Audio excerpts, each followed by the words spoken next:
बुलंदी को देखा नहीं लोगों ने। ये खाना खुदा जिसको तकब्बुर का अगर जमीन और आसमान के बीच किसी को हक है तो मालिक हकीकी के अलावा किसी को तकब्बुर का हक ही नहीं है। लेकिन ये तकब्बुर की इमारत उस खाना खुदा की मीनार से ऊंची है, क्योंकि उस वक्त के हाकिम का तकब्बुर नाउज़ुबिल्लाह अल्लाह के तकब्बुर से ऊंचा था। और उस वक्त मैंने इसी मैदान में आपसे वादा किया था कि एक ऐसी मीनार बनाऊंगा जिसकी ऊंचाई इस तकब्बुर से ऊंची होगी, और वो मीनार मैंने बनाई। इसी मैदान में बारहा तुमसे कहा था कि तुम्हारे शहर को दुनिया के नक्शे पर लाऊंगा। तुम हंसी थी मेरे ऊपर, तुमने मजाक बनाया था मेरा, तुमने दीवाना और पागल कहा था मुझे। और इसलिए कहा था कि न मेरे पास कल कोठी थी, न कल बंगला था, ना आज है, न कल कोई शान शौकत थी, ना आज है। एक सफेद कुर्ता, एक सफेद पाजामा और एक काली बंडी और टोपी के सिवा मेरे पास वो नहीं था जिससे मैं किसी को मरूब कर सकता, किसी को दबा सकता। मेरे पास तुम्हारे लिए एक धड़कता हुआ दिल था। तुम्हारी बदनसीबी की लिखी हुई तारीख मेरी आंखों ने पढ़ी थी। जब तुम्हारी असमतों को घरों से निकलने की इजाजत नहीं थी, जब दम तोड़ देती थी असमतें यहां, और वो खास बाग शाहबाग की लक्की कोठी जहां आजादी के बाद न जाने कितने कंकाल मिले। एक ऐसा था रामपुर, किसी को हक कहने की इजाजत नहीं थी।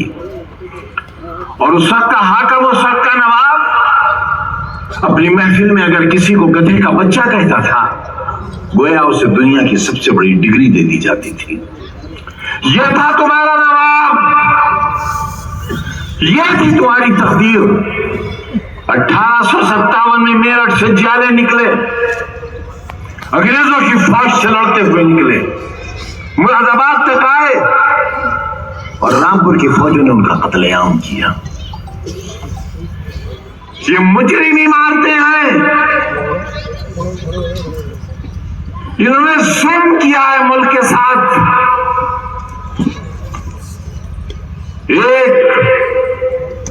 एक नहीं, न जाने कितने वाकयात इनके जुल्म के हैं जो आप भी जानते और हम भी जानते हैं। 1947 में नहीं, 1857 में हिंदुस्तान आजाद हो गया होता अगर गद्दारों की ये इमारतें न होती। 1857 की चिंगारी को बुझाने वाला ये खानदान 1947 में सफेद टोपी लगाकर कांग्रेसी हो गया।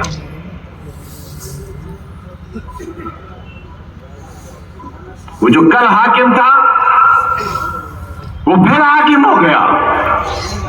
लेकिन फर्क तो देखो रामपुर वालों, जिस नवाब के सामने तुम 7 बार झुककर सलाम करते थे, जब वो गोरी चमड़ी वाले के सामने जाता था तो 70 बार झुक के सलाम किया करता था। और तुम्हें बताया है मैंने, मेरी गलती है नौजवानों कि मैं बहुत दिन तक इन लोगों को तुमसे रूबरू नहीं करा सका। मैं नहीं चाहता था कि वो खलीस गर्द जिसे हमने अपने दामन से उड़ा दिया है, एक बार फिर वो लौट कर वापस आए। नवाब की कुर्सी 1857 के गदर को नाकाम करने, आजादी की पहली चिंगारी को नाकाम करने के एवज नवाब की कुर्सी मलका विक्टोरिया के बराबर पड़ने लगी।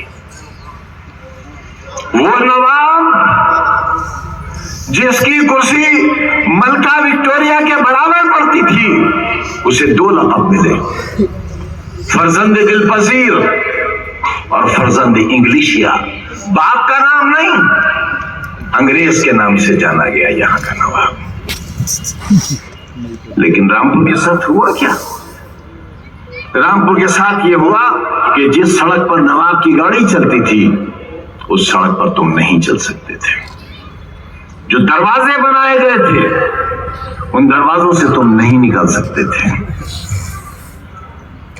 एक गेट था यहां पर जिसका नाम था शाहबाद दरवाजा, एक और दरवाजा था जिसका नाम था नवाब दरवाजा। वो इतने पतले बनाए गए थे कि सिर्फ नवाब की गाड़ी निकल सके, क्योंकि नवाब की गाड़ी के अलावा किसी के पास गाड़ी होना तो दूर की बात, मजबूत पैर भी नहीं थे। तो दरवाजे गिरा दिए गए।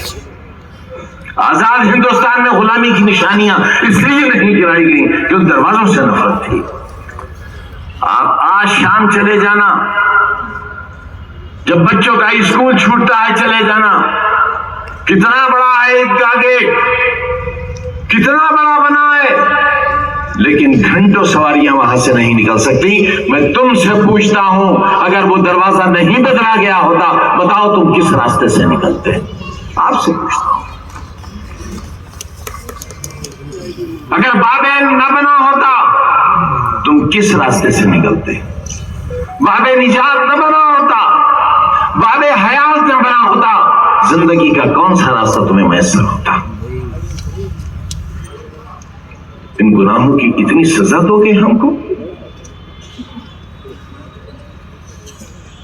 आज मौलाना मोहम्मद अली जौहर शौकत अली के नाम से जो सड़कें मंसूब हैं, वहां की जमीनों की कीमत कैनॉट प्लेस की जमीनों से ज्यादा महंगी है। जहां यूनिवर्सिटी कायम हुई है, 5,000 रुपया बीघा जमीन लेने वाला कोई नहीं था। आज 50 लाख रुपया बीघा जमीन देने के लिए कोई तैयार नहीं है। किस बात की सजा दोगे? किस गुनाह की सजा दी है तुमने हमें? दुनिया का कौन सा ऐसा इंसान है जो हम पर तुम्हारी खातिर नहीं लगाया गया? कौन सा जुल्म है जो तुम्हारी खातिर नहीं हुआ हम पर? मैं और मेरे वफा बर्बाद कर दिए गए और तुम तमाशा देखते रहे।